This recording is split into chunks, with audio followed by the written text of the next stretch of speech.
Close your eyes for a second and picture the version of you that never hesitated. The version that raised the hand, made the call, sent the message, took the leap. Now ask yourself, where did that version go? Because it did not disappear. It is still inside you.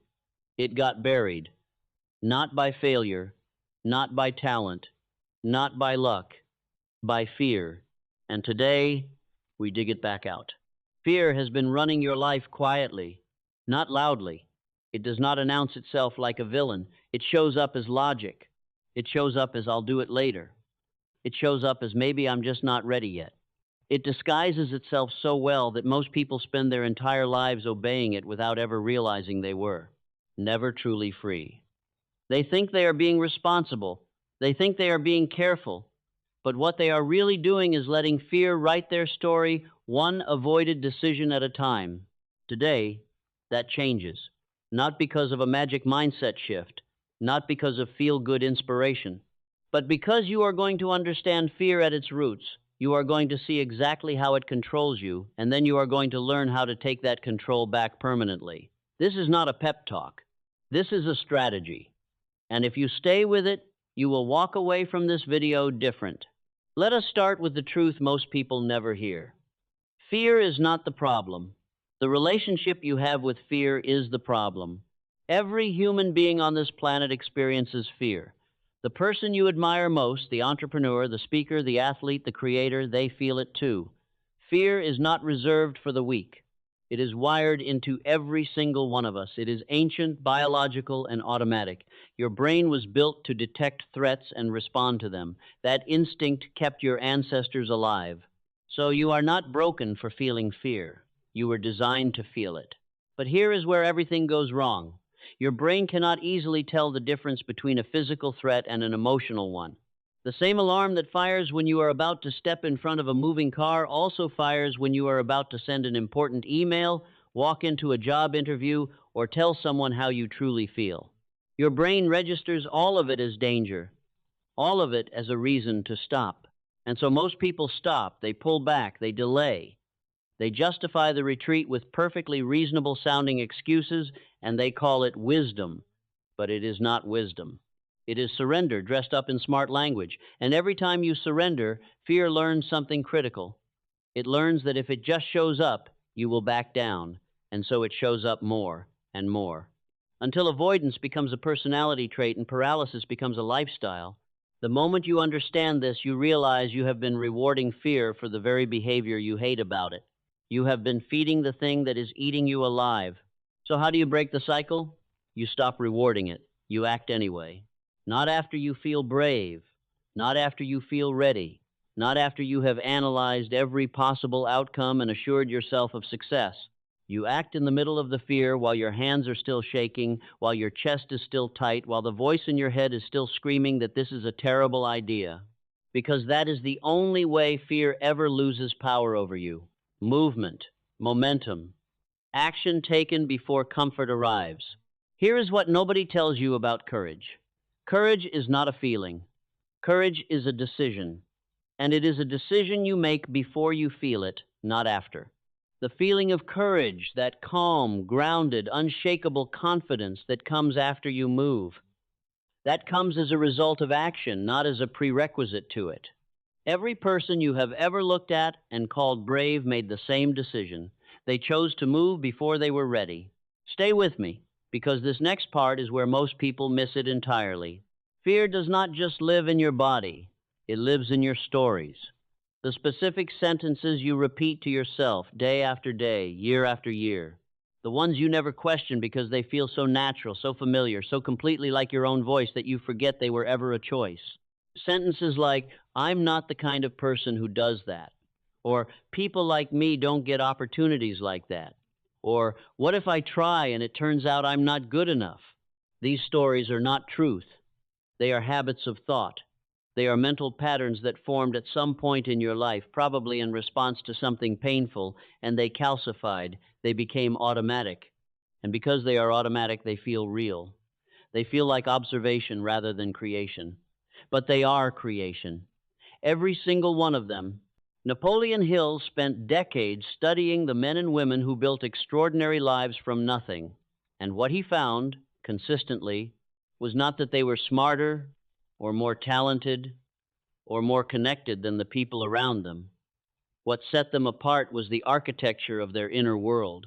They had built a mental environment where fear was a visitor, not a resident, where doubt was a passing cloud, not the climate.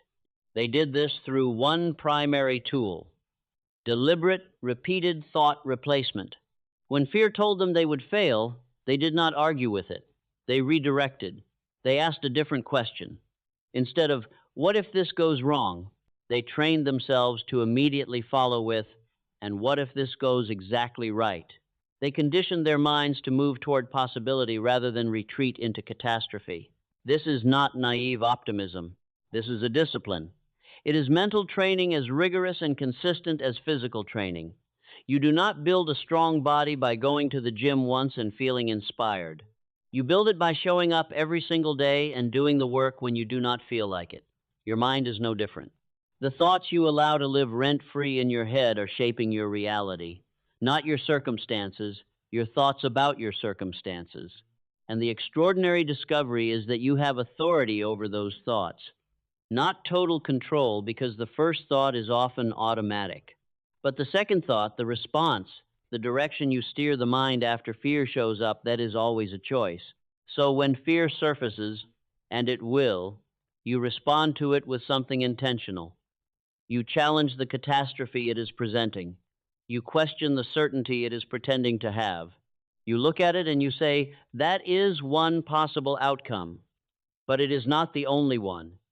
And I am choosing to move toward a different one." And then you take one step, just one.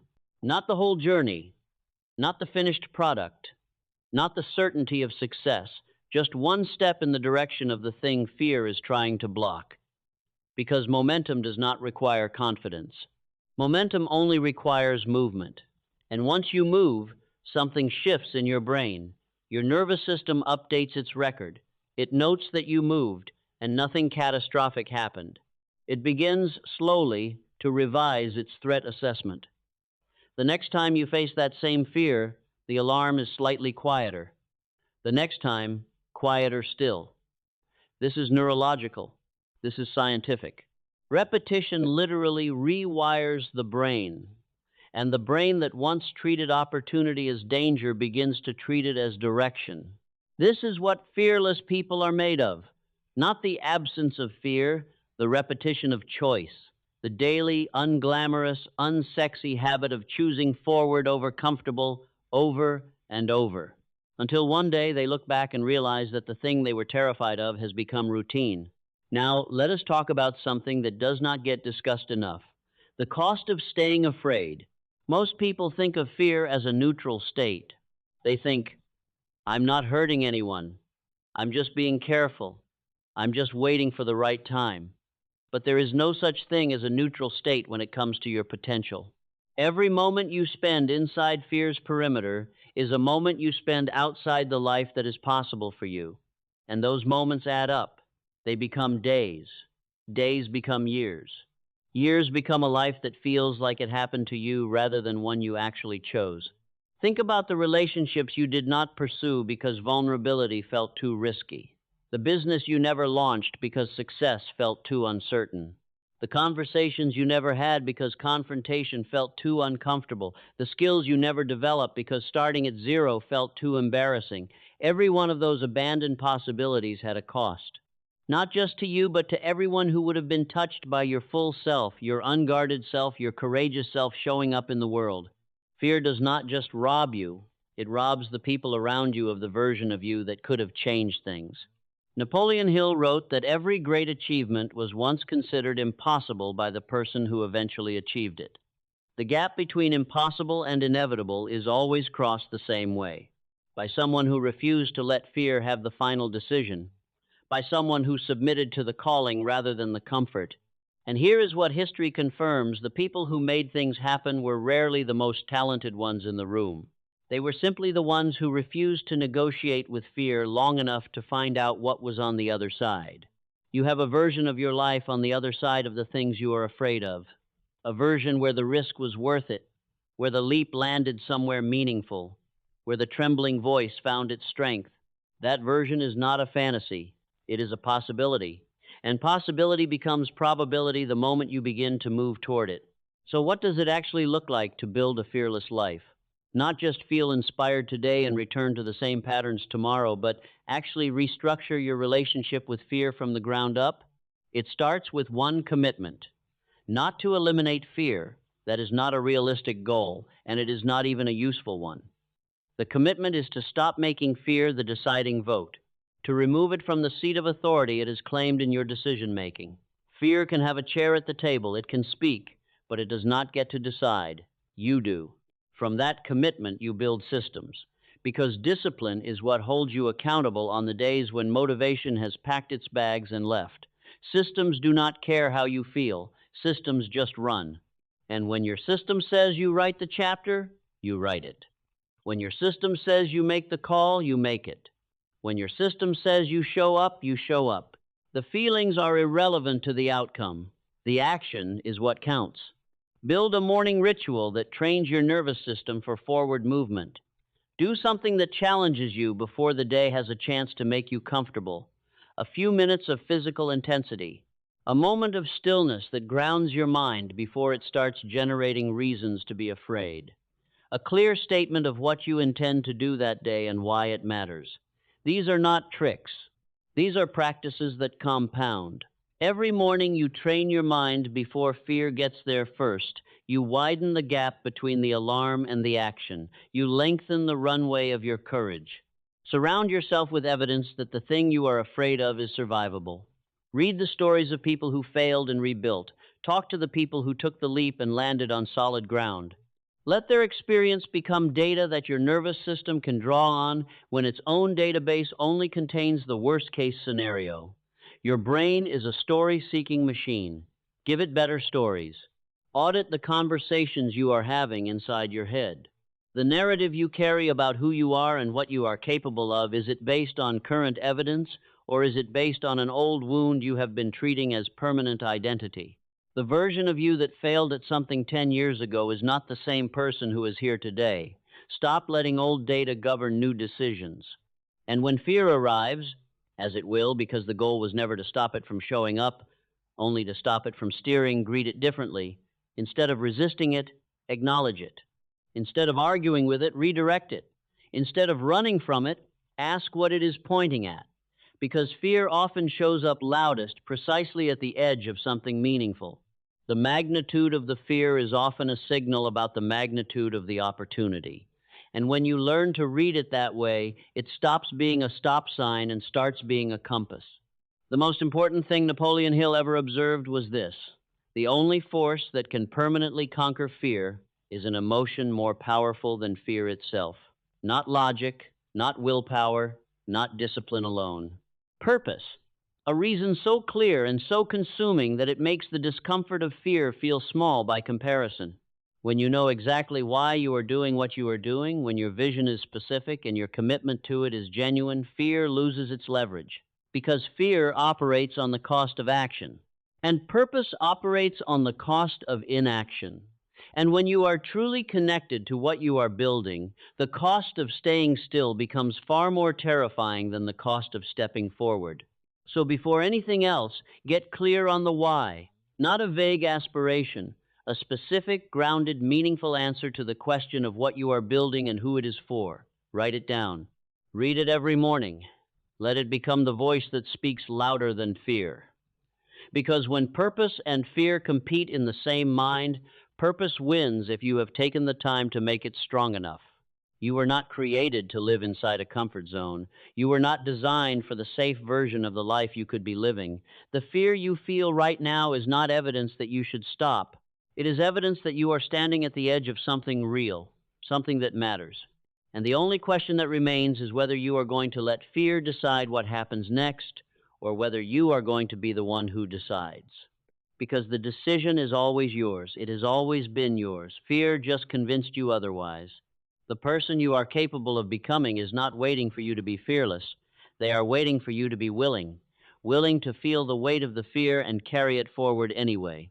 willing to speak even when the voice shakes, willing to try even when the outcome is uncertain, willing to show up day after day in the direction of something worth doing. That is the fearless life, not a life without fear, a life where fear no longer gets to decide. So start now. Not tomorrow, not when you feel more prepared, not when the conditions are better or the timing is clearer or the confidence has finally arrived. Now, take one step toward the thing you have been postponing. Make the decision fear has been blocking. Send the message, book the call, start the page, say the word. Because every great life in history was built one courageous step at a time, by someone who felt exactly what you feel right now and moved anyway. And the only difference between that person and the version of you still waiting is the decision to act. This is your moment.